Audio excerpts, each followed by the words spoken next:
there's a fullness that comes with, hey, look at what we have done, and we have learned this, and we have accomplished this, and that's part of the ministry that you're doing too, right? It's not, yes, you're is the poverty alleviation, but giving dignity and fullness to human beings. No, absolutely. I think to me that's one of the most exciting things. I was talking to Yeah, our director in the Dominican Republic, and and yeah, specifically talking about where does the spiritual aspect come in from your perspective. yeah, And one of the things that he was telling me is that the most exciting thing, it's great people are eating more, it's great people have more money, but the most yeah, exciting thing is to see the changes in attitudes and people who would say we can't because we lack are now yeah. saying we can and look.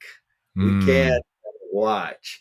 yeah, And that change in kind of agency yeah, and self-confidence yeah, and um, again, the idea that I was created with a purpose yeah, yeah, is absolutely the most exciting thing to me. yeah.